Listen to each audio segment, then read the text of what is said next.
Halo Sumatera. Perkenalkan, kami dari kelompok 2. Perkenalkan, saya Gede Gunawan Saputra. Saya Daya Ekawati. Saya Madina Nadi Dewi. Di video kali ini kami akan membuat tutorial membuat Banten Pejati.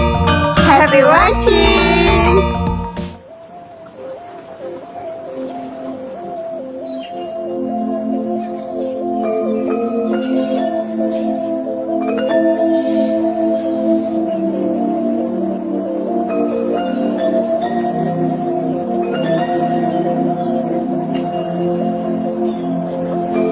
Dalam ajaran agama Hindu, terdapat 4 jalan untuk menuju ide Sang Hyang Widiwasa yang disebut dengan Catur Marga, yang terdiri dari Bhakti Marga, Karma Marga, Jnana Marga, dan Yoga Marga.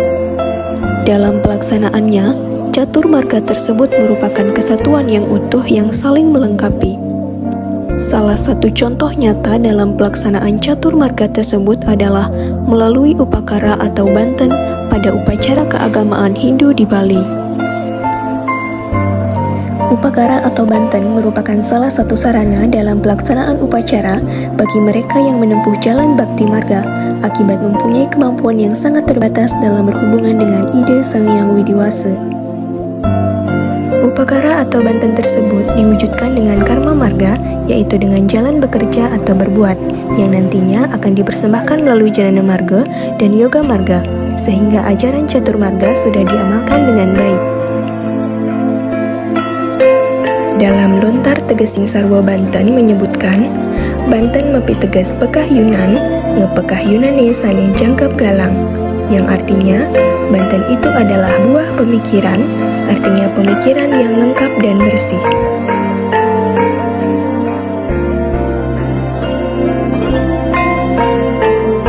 Banten merupakan wujud dari pemikiran yang lengkap didasari dengan hati yang tulus ikhlas. Dalam Lontar Yatnya Prakerti disebutkan, Sahananing bebanten pinake raganta tui, pinake warna rupaning ida betara, pinake anda buana, yang artinya, semua jenis banten atau upakara adalah merupakan simbol diri kita, lambang kemahakuasaan Hyang Widi, dan sebagai lambang buana agung atau alam semesta.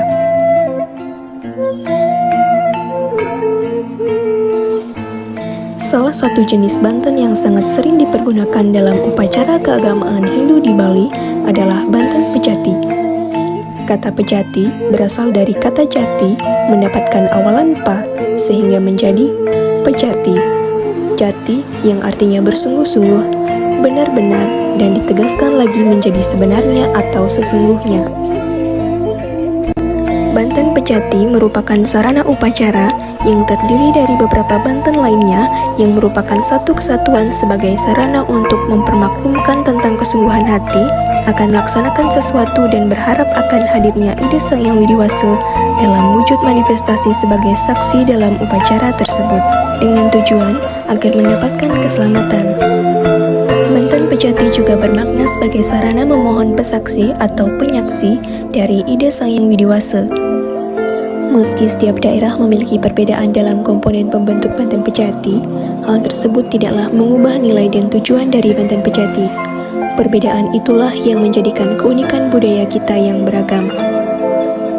Banten pejati diaturkan kepada Sang Hyang Catur Lokopala, yaitu Peras kepada Sang Hyang Iswara, Daksina kepada Sang Hyang Brahma, Ketupat Kelanan kepada Sang Hyang Wisnu, dan Ajuman kepada Sang Hyang Mahadewa.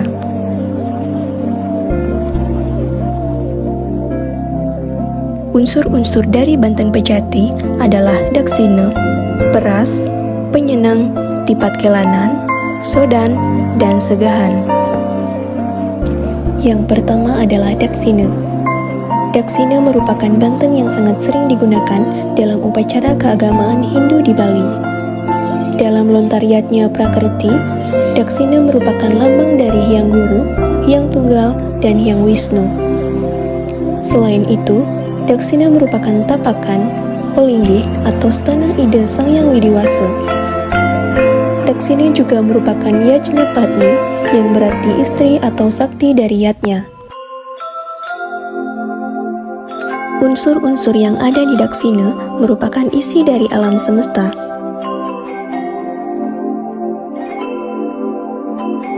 Yang terdiri dari serembeng atau bebedogan atau wakul Daksina. Serembeng Daksina terbuat dari janur atau selepan yang bentuknya melingkar dan tinggi. Serembeng atau bebedogan atau wakul Daksina merupakan lambang dari Sang Hyang Ibu Pertiwi, yang merupakan simbol bumi atau makrokosmos.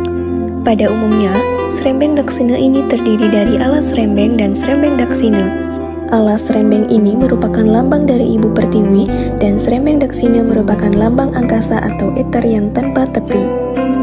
Tapak dara. Tapak dara adalah lambang swastika yang berarti keseimbangan dan keadaan yang baik. Tapak dara merupakan lambang dari Sang Hyang Rua Bineda. Beras amusti atau agemal. Beras yang dipergunakan hanyalah segenggam. Beras merupakan lambang dari Sang Hyang Bayu dan segenggam merupakan simbol dari kekuatan. Kelapa. Kelapa yang digunakan adalah kelapa yang sudah dikupas kulit dan serawutnya dan disisakan ujungnya. Kelapa merupakan simbol dari Sang Hyang Surya atau matahari yang merupakan cerminan dari Sang Hyang Sadasiwa. Benang tebus putih. Benang tebus putih dililitkan di ujung kelapa yang merupakan simbol dari Sang Hyang Aji Akasa atau awan. Telur bebek. Telur bebek merupakan simbol dari Sang Hyang Chandra atau bulan yang merupakan cerminan dari Sang Hyang Siwa.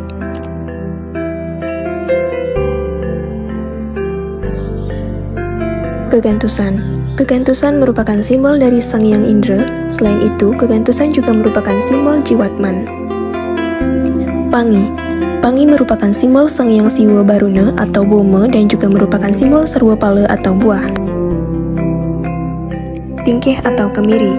Tingkih merupakan simbol dari Sang Hyang Tranggana atau bintang yang merupakan cerminan dari Sang Hyang Paramasiwa.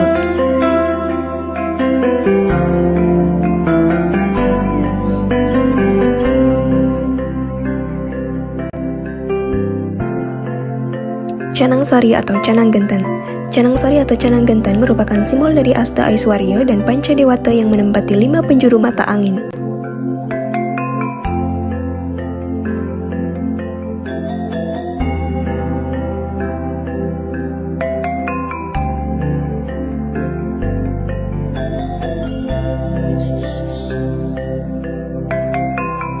Yang terakhir adalah sesari sebagai lambang saripati dari karma atau pekerjaan atau dana paramita.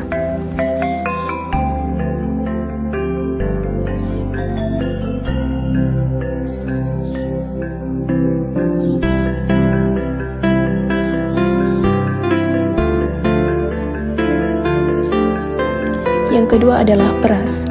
Peras berisi 2 buah tumpeng merupakan lambang lingga atau gunung, disertai dengan nerarasmen memakai kojong umat tabuan atau kojong rangkap atau perangkat sebagai lambang triguna, yang masing-masing berisi sambal sebagai simbol Rajasika, ulam berupa telur teri, udang sebagai lambang Tamasika, dan kacang saur, mentimun, kemangi, dan terong lambang dari satuan.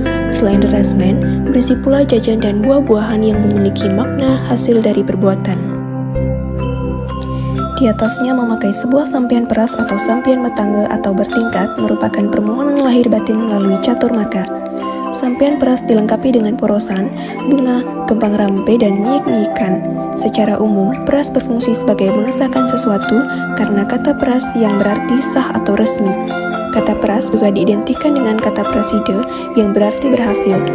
Dalam lontariatnya Prakerti, peras merupakan lambang dari Sang Hyang Triguna Sakti. Demikian juga halnya dalam penyelenggaraan Pemerline Banten, disebutkan peras sebagai pemulihan hati, artinya kembali ke hati. Yang ketiga adalah penyeneng. Penyeneng merupakan lambang dari Dewa Trimurti sesuai dengan mantra menghanturkan penyeneng. Yang keempat adalah sodan atau acuman atau rayunan. Sodan ini menggunakan alas berupa ceper atau taladan atau tamas. Di atas alas tersebut berisi 2 buah pena yang merupakan lambang dari danau dan lautan atau Purusa dan Pradana. Terdapat pula rerasmen yang alasnya dapat memakai celemik ataupun ceper kecil. Sodan ini berfungsi sebagai bentuk suguhan kehadapan ide Sang Hyang Widiwasa. Selanjutnya adalah tipat kelanan. Tipat kelanan adalah ketupat nasi yang berjumlah 6 buah yang diikat 2 dengan menggunakan alas berupa tamas. Tipat ini diletakkan melingkar dengan ujung ikatannya berada di tengah dan disusun dengan tangkai sebagai tempat garam dan telur. Tipat kelanan ini merupakan simbol pembersihan dan penyucian terhadap satripu.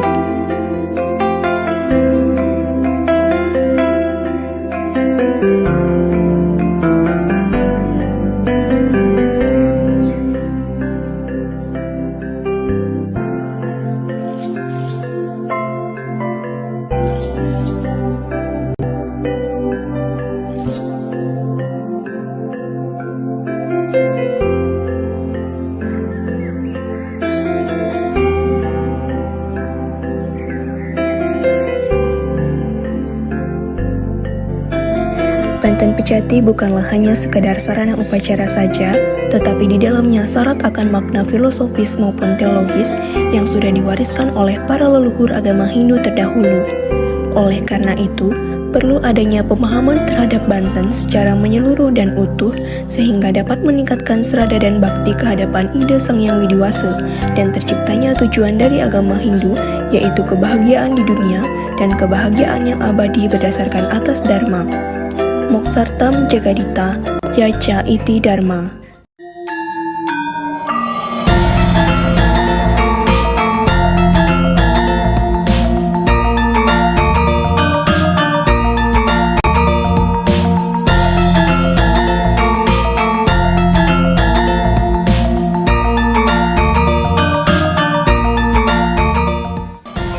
Sekian tutorial membuat Banten Pejati dari kelompok 2. Semoga bermanfaat. Terima kasih. Terima kasih. Bye-bye.